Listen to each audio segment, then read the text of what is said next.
I was browsing MTG Goldfish when I found that Mill was doing, decent in Modern, and it left me wondering if the deck is actually playable, or if people are just holding on to a dream.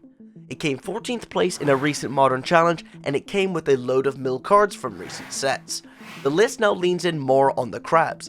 Having 8 crabs because of Ruin Crab, we can now more consistently set up boards with upwards of 2 crabs, making our land drops a ton of Mill value. We also have 3 amazing Mill cards in the deck: the classic Archive Trap, Tasha's Hideous Laughter, and Fractured Sanity. I want to highlight Tasha's Hideous Laughter, as with Modern going extremely low to the ground, we can now exile loads of lands and 1-drops from our opponent's deck to make this a consistent Mill 15 and upwards.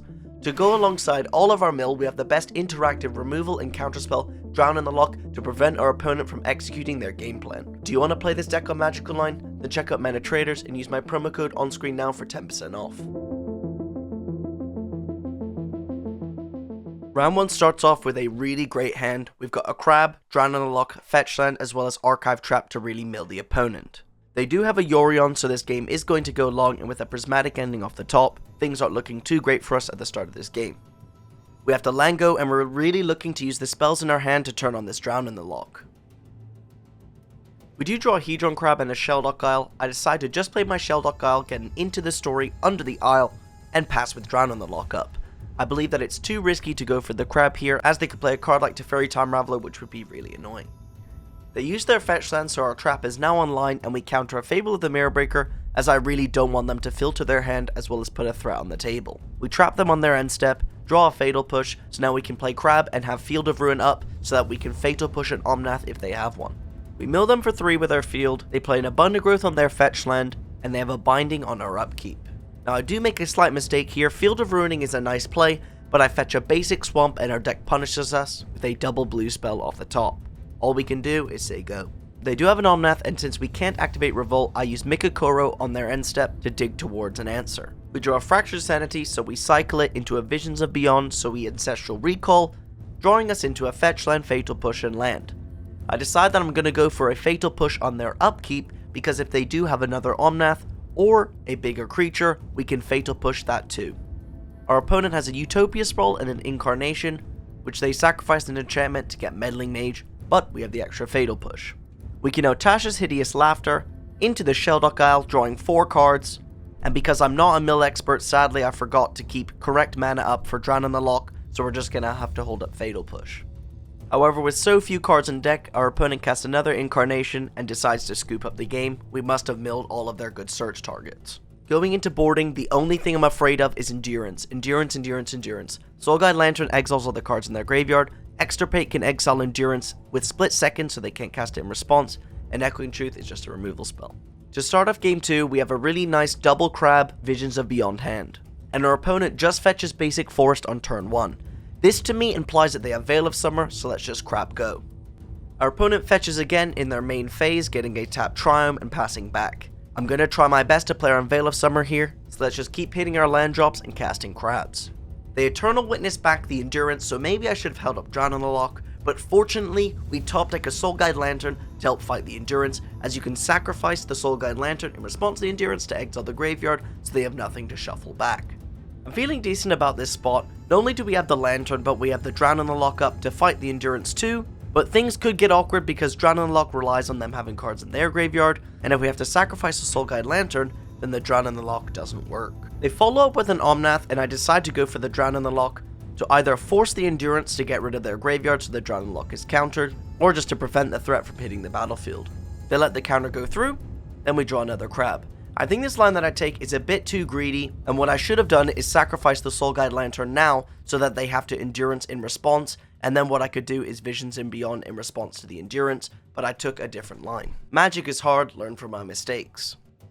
With them blowing me out with Ephemerate, I am now essentially locked out of the game because they can keep Ephemerate in the Eternal Witness to get back Ephemerate, to get back the Endurance, and with a Magus of the Moon follow-up, somehow the 4-color player managed to make the mill player tilt scoop. For game 3, I decided to bring in another Extirpate to fight Endurance, taking out a clunky removal spell, and we have a nice double crab push hand. Our opponent leads with Shock Temple Garden and doesn't cast Prismatic Ending. This heavily implies Veil of Summer, or they're just bluffing. What's great is Ruin Crab says each opponent, so Veil of Summer doesn't even counter this ability. We mill them for 6 and say go. We top deck an Extirpate, which is a really nice pickup. All we need to do is mill an Endurance, and then we don't have to worry for the rest of the game. Without an Endurance in the graveyard, we gotta be patient and try and find one. Our opponent land goes again, not casting a single spell, again to me implying that they have that Veil of Summer. So let's cycle our Fractured Sanity and try and get an Extirpate on an Endurance. We keep hitting our land drops and we still haven't milled an Endurance, so we have to pass back. Our opponent fetches with a Windswept Heath and casts Renegade Rallier. What I decide to do here is Field of Ruin the Temple Garden to play around Ephemerate, because if they have Ephemerate plus Endurance in their hand, that would be very annoying. And it gives us more chances to hit an Endurance for this Extirpate, as it has split second, they cannot respond to it.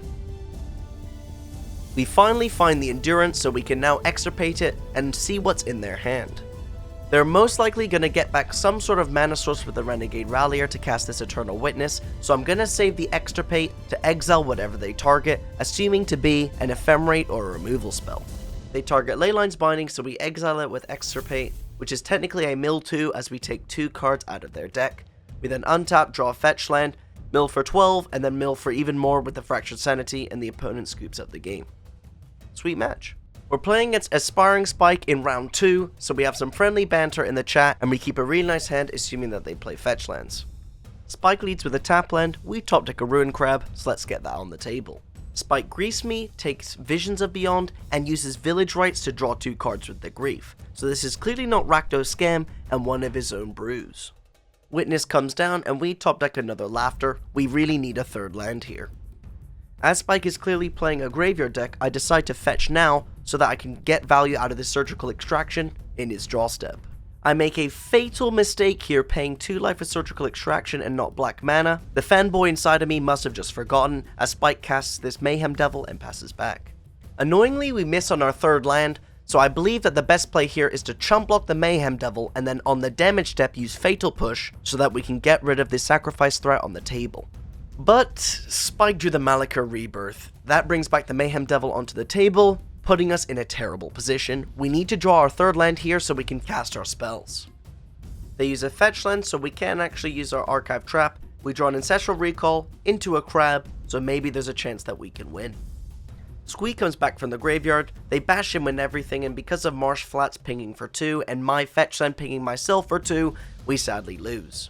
Going into boarding, we want all the Soul Guide Lanterns to interact with the graveyard. They're better than Surgical Extractions. Then we want to bring in our removal spells over the expensive stuff. For game 2, we have the nuts. Double Crab, Soul Guide Lantern, and Drown Unlock all to interact with the opponent, and a Visions of Beyond to draw cards in the late game. If this isn't the mill nut draw, then I don't know what is. Let's use this Soul Guide Lantern to exile a relevant card in the graveyard and pass back. Spike has a Fury and a Village Rites to get rid of one of our crabs, but this isn't a problem. As we drew a crab last turn, let's lead with another crab, another land, hold up Drown on the Lock, and keep milling our opponent with hopes to cast his Visions of Beyond. Things keep going perfectly for us when we Ancestral Recall with the Drown on the Lock up. I mean, there's not too much more that we can ask for. Spike gets back a Bloodghast, and I'm not going to sacrifice the Soul Guide Lantern as that will turn off my Drown on the Lock. He plays a Goblin Bombardment, which I'm not too afraid of, but a Fury that I do want to counter. With a Bloodghast and a land and an Archive Trap, we have lethal. Let's get rid of everything. On to game 3. Another hand, another turn 1 crab, as well as a Soul Guide Lantern to interact with Spike. This is a great keep. Now Spike leads with a turn 1 Ragavan, and we have the 0-3 blocker.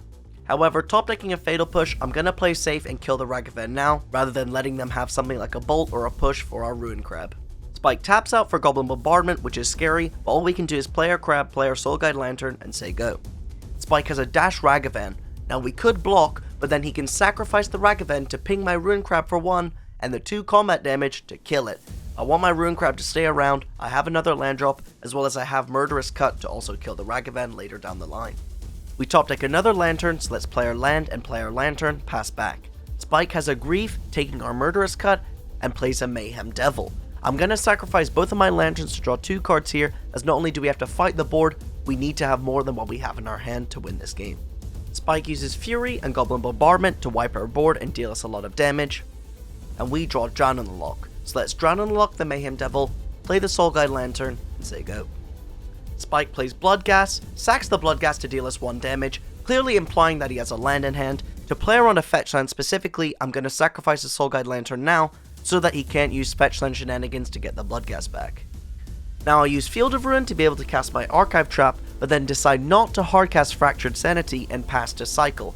I think that this was a mistake. I either should have cycled it main phase to find another crab, or just cast it because Spike top decked Seasoned Pyromancer to insanely punish my play, following up with a Ragavan. This is not looking great. With an attack for 4, we block the Ragavan, and he follows up with Mayhem Devil, probably the best card to have here. Now my board gets wiped, and he has lethal on the board at 8 life. Don't forget, the Ragavan deals 2, it makes a treasure which he can sacrifice, the Mayhem Devil deals 3, so that's 5 damage, 1 from the treasure, and then can sacrifice both creatures to the Goblin Bombardment to deal 2 damage each. We are defo dead.